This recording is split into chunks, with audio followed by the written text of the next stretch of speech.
Bismillahirrahmanirrahim. Assalamualaikum warahmatullahi wabarakatuh. Apa kabar anak-anak? Bagaimana kabarnya hari ini? Semoga kita semua selalu dalam keadaan sehat walafiat.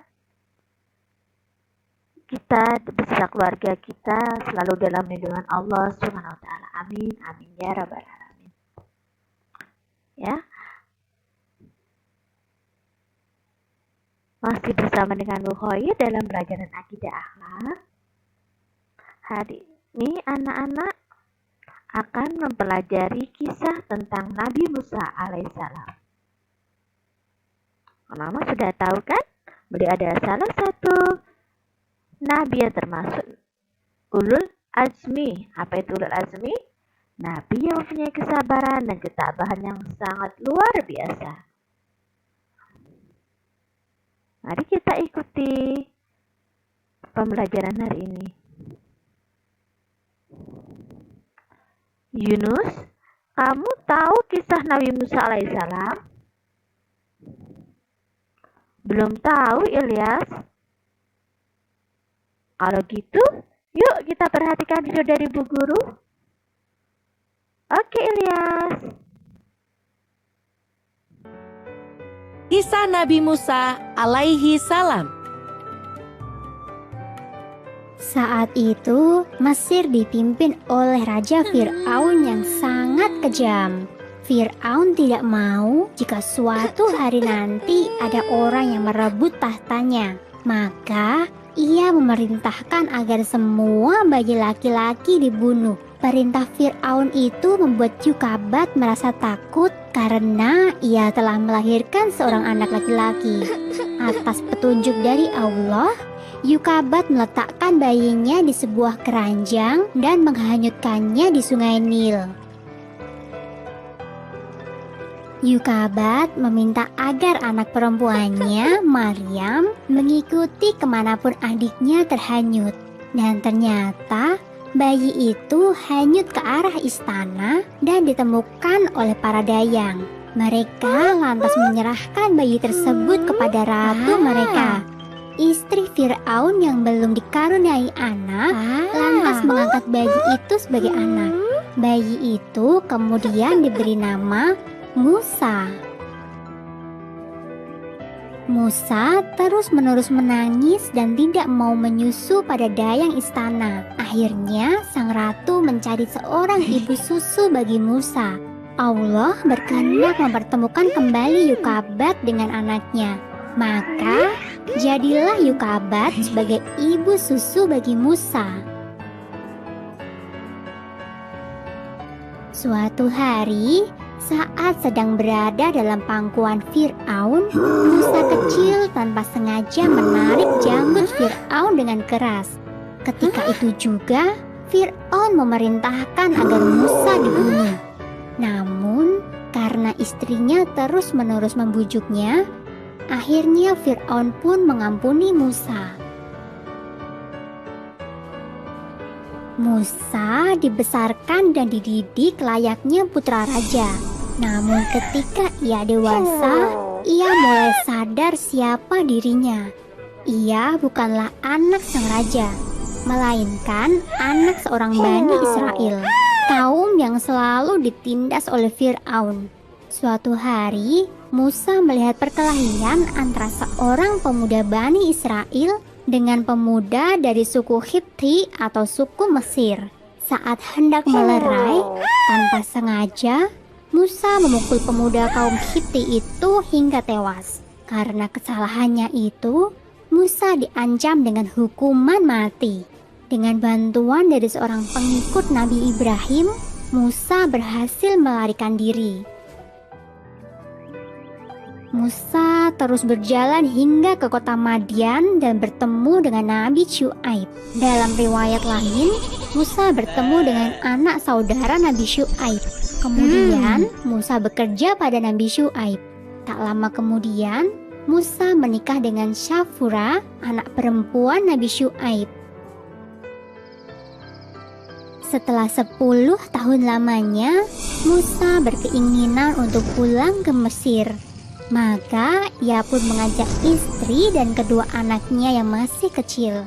Saat malam tiba, Musa memutuskan untuk beristirahat dan membuat sebuah tenda di padang pasir. Musa kemudian pergi untuk mencari api hingga sampailah ia di Gunung Tur.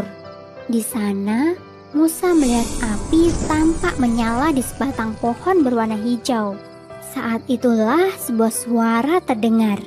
Itu adalah suara Allah. Allah telah mengangkat Musa sebagai nabinya dan mengutus Musa untuk menyadarkan Fir'aun beserta seluruh rakyat Mesir. Dari peristiwa itu, Nabi Musa dijuluki Halimullah yang berarti nabi yang diajak bicara oleh Allah. Setelah pulang ke rumah ibunya, ia mengajak Harun, saudaranya, untuk pergi menemui Raja Fir'aun. Mereka berdua telah mengemban tugas dari Allah.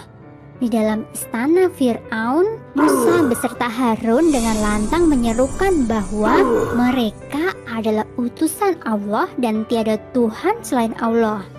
Fir'aun sangat marah mendengar hal tersebut. Ia kemudian meminta Musa untuk memberikan bukti bahwa ia benar-benar utusan Allah. Maka Nabi Musa pun menunjukkan mukjizatnya. Tongkat yang dipegangnya berubah menjadi ular dan tangannya berwarna putih bersinar. Sebenarnya Fir'aun merasa takjub, namun ia tidak mau mengakuinya. Fir'aun lantas menyebut Nabi Musa sebagai penyihir biasa. Untuk membuktikan bahwa ia lebih hebat dari Nabi Musa, Fir'aun mengumpulkan 3 penyihir terhebat untuk melawan Nabi Musa. Satu persatu penyihir istana berhasil merubah tongkat mereka menjadi ular berbisa.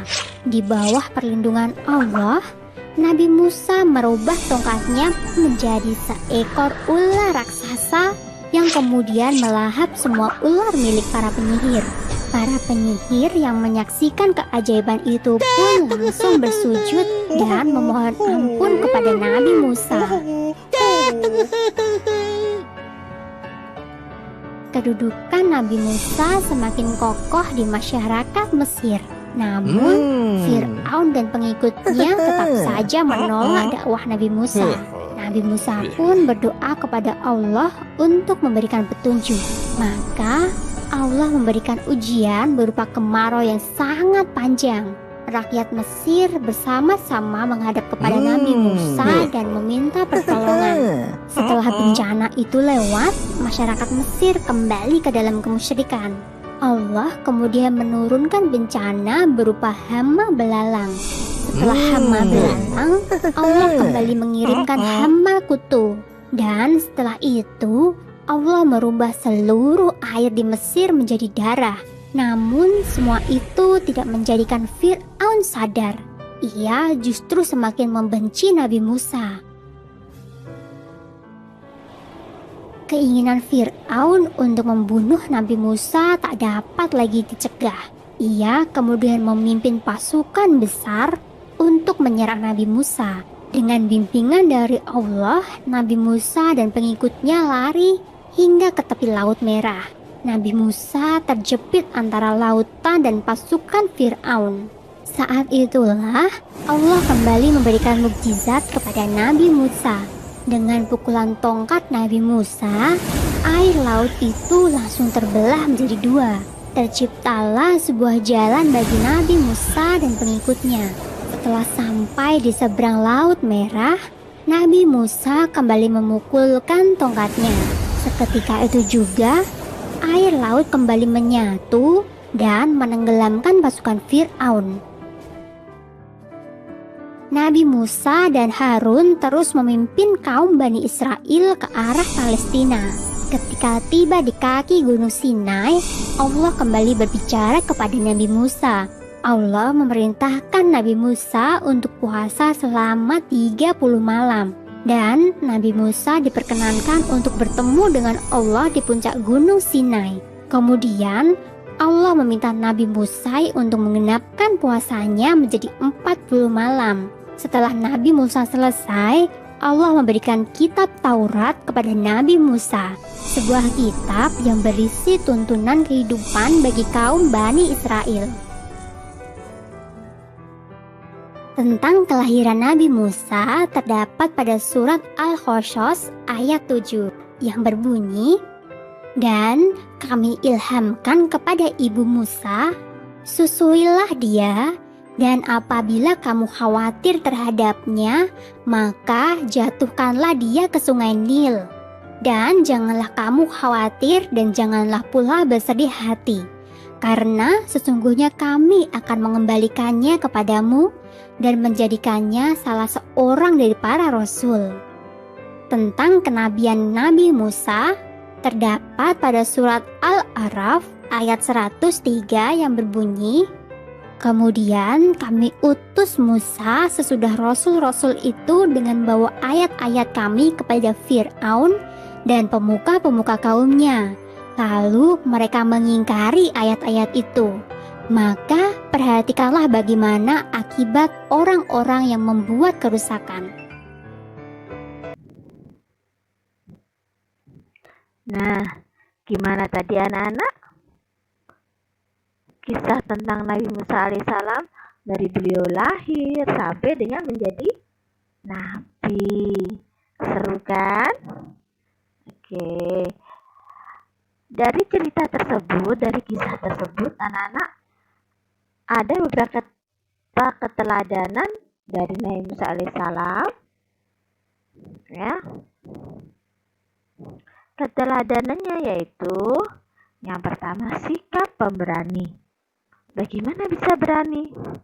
Tentu saja beraninya adalah berani dalam membela agama Islam, berani membela agama Allah, ya. Nabi Musa berani mendakwakan ajaran Islam, ajarannya Allah SWT kepada penguasa Mesir, ya, seorang raja. Apa namanya tadi? Raja Fir'aun, ya. Itu merupakan sikap yang patut untuk diteladani. Meskipun Raja Fir'aun terkenal sangat kuat dan kejam, ya, tapi beliau tidak pantang menyerah, tidak takut, ya, karena beliau percaya kepada Allah. Allah pasti melindunginya.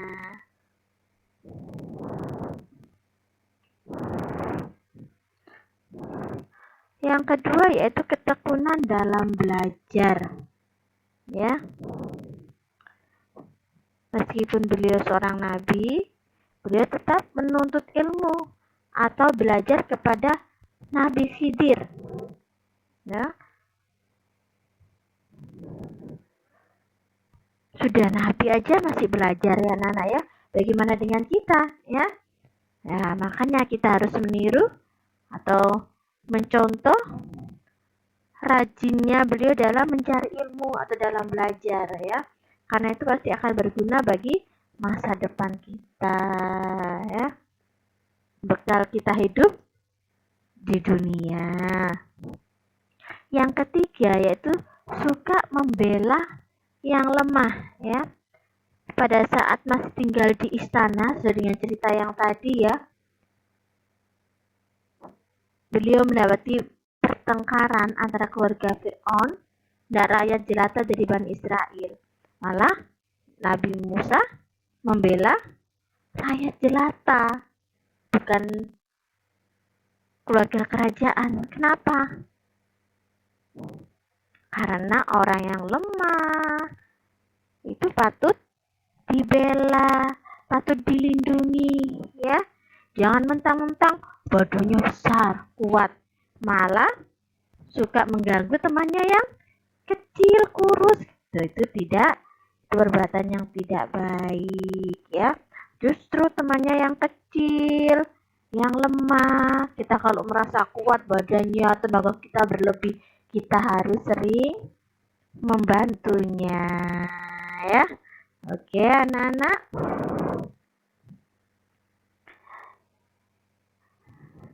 Dari keteladanan Nabi Musa alaihissalam ini, ya, kita harus mengambil contoh supaya kita bisa untuk mempraktekannya di rumah.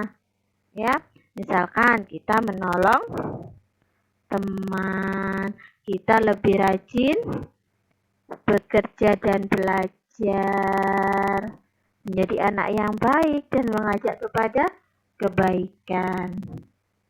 Tidak sombong dan tidak suka berbuat jahat atau jahil kepada teman. Ya, dan selalu bertawakal kepada Allah Subhanahu wa taala, lebih rajin lagi beribadahnya, apalagi sebentar lagi adalah bulan Ramadan. Oke anak-anak, sekian untuk pembelajaran hari ini.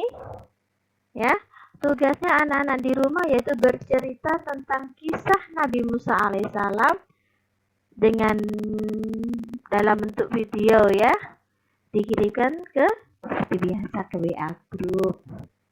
Ada waktu satu minggu ya. Semoga bermanfaat pembelajaran hari ini. Saya akhiri. Wassalamualaikum warahmatullahi wabarakatuh.